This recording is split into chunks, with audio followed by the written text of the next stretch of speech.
din in-nota partikolari.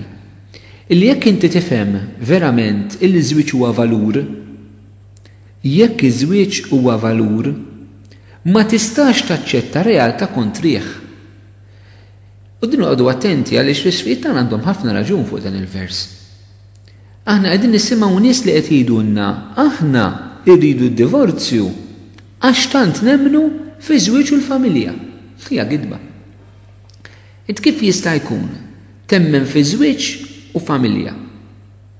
Fi żwieġ li huwa bejn raġel u mara, żwieġ li jibqa' dejjem żwieġ li huwa stabbli, u mbagħad taċċetta valur illi jbiddel l-istess natura ta' żwieġ kif qalulna l-isfijiet stess.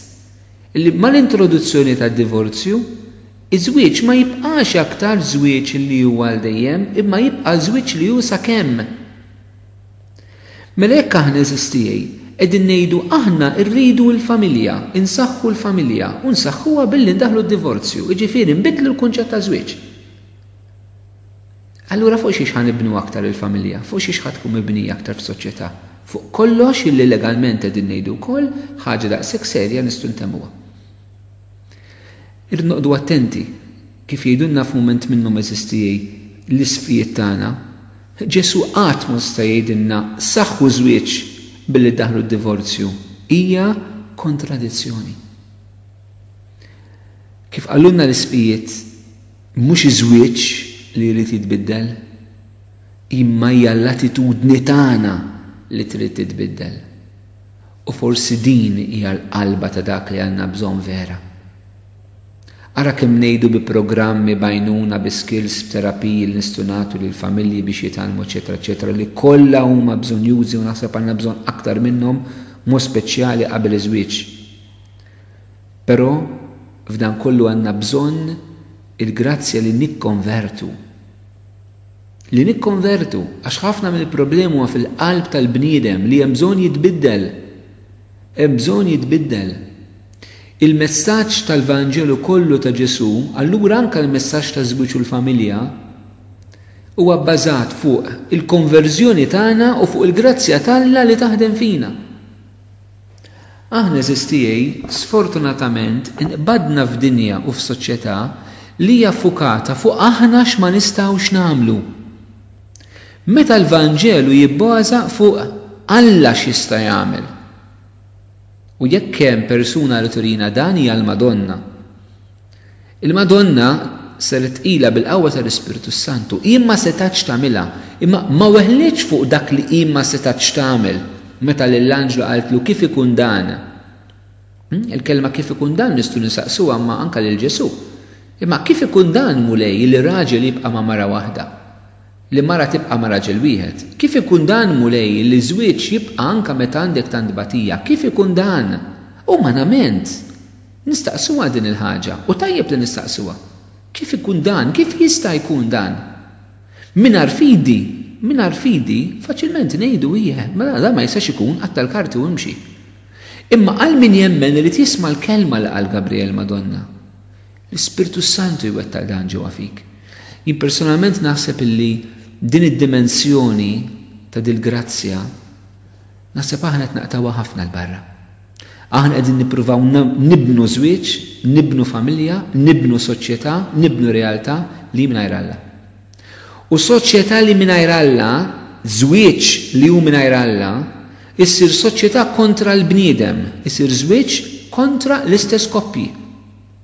Għaliex meta koppja titħobb il-xulxin fi żwieġ, koppja tiltaqa' mal-limitazzjonijiet tagħha fi żwieġ. Tiltaqa' ma' dak li hija xi mumenti tgħidha tixba' u allura jekk m'hemmx il-fidi, jekk m'hemmx it-talb, jekk m'hemmx il-grazzja, tingħalaq fid-dnub. Tingħalaq fit-tifrik, tingħalaq fin-nuqqas ta' tama.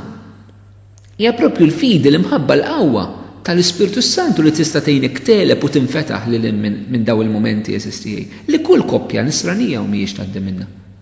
Għalhekk qed ngħid isma' it-tagħlim ta' Ġesu rridu npoġġuh kollu fil-kuntest tal-ġrajja tas-salvazzjoni li hija mibnija fuq li aħna bżonn nitbidlu, nikkonvertu u mhux nibqgħu kif aħna, u li hemm bżonn nistrieħu fuq il-grazzja ta' Alla. Nixtieq nagħmel ħafna enfasi illi it-tagħlim ta' Ġesu fuq iż-żwieġ u l-familja irridu npoġġuh f'dan il-kuntest ta' konverżjoni u ta' grazzja. Għaliex jekk it-talim ta' Ġesu fuq iż-żwieġ u l-familja ma npoġġux dan il-kuntest, allura it-talim tiegħu fuq iż-żwieġ u l-familja jsir peace li ma nistgħux nifilħuh. Għax min jiflaħ jgħix f'ċerti ċirkustanzu. L-Alla nibdew naraw li huwa kontra tagħna, donnu l-mulej kontra l-ferħ tiegħi, donnu l-mulej kontrija. Imma l-esperjenza tal-Vanġelu, il-Vanġelu mhuwiex morali, il-Vanġelu mhuwiex liġi ta' għandek x'għandek x'tagħmel u x'm'għandek x'tagħmel.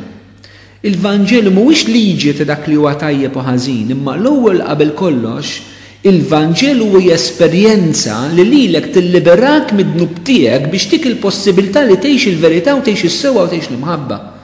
U allura anke it-talim kollu ta' Ġesu fiż-żwieġ u l-familja, Ġesu ma ġiex biex jgħallem, Ġesu biex jisalva ġie.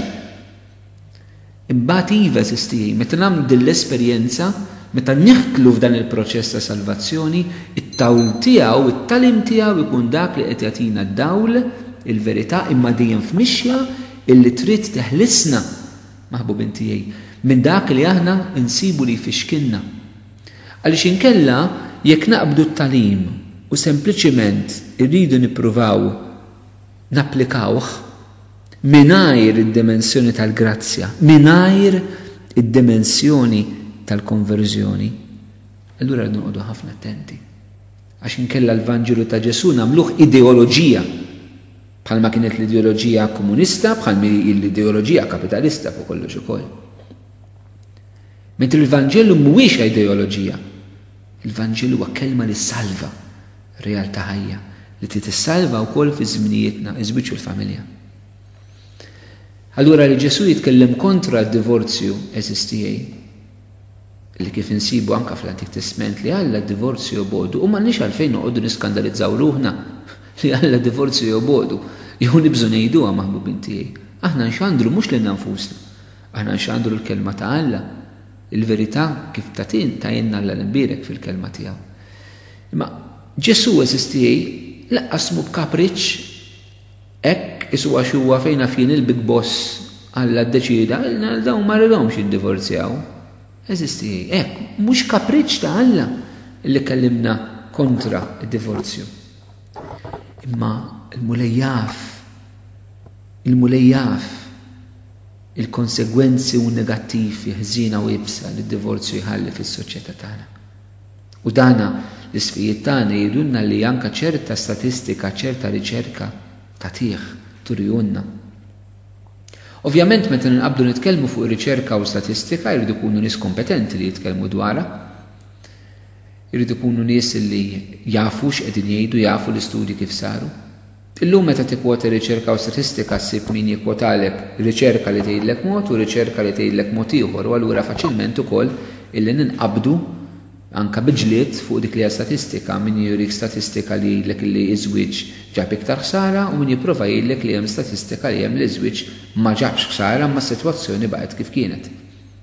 Aħna rridu eżistien nibbażaw fuq il-kelma tal-Alla, imma x'il-kelma tal-Alla hija vera maħnis se nsibu eżistijaj fir-realtà tal-ħajja xi ħaġa li l-kelma tal-Alla tgħidilna li hija vera u mbagħad fis-soċjetà fil-provi insibu li mhux vera.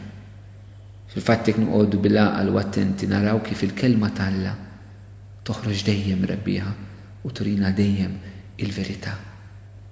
Quddiem eżistijaj darb'oħra nixtieq inkompli nirrifletti fuq din il-pastorali li tawna l-isfijiet tagħna. Importanti li jekk nżommu dak li riflettejna fuq illum u nkomplu nirriflettu fuq, nkomplu nitkellmu fuq bejnietna. Irridu nimmaturaw, ma rridux nibżu nitkellmu fuq dawn l-affarijiet.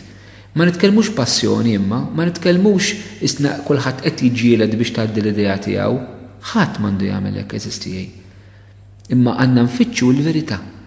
Lilna ninsara parti essenzjali mit-tfittxija l-verità tinsab fil-kelma ta' Alla. U dak li l-isfijiet tagħna irridu jagħmlu f'din il-pastorali. Darb'oħra inkomplu nirriflettu fuq it-tieni parti tal-pastorali li tawna l-isfijiet. Jekk nagħmlu dan il-mulej jagħtina sliem.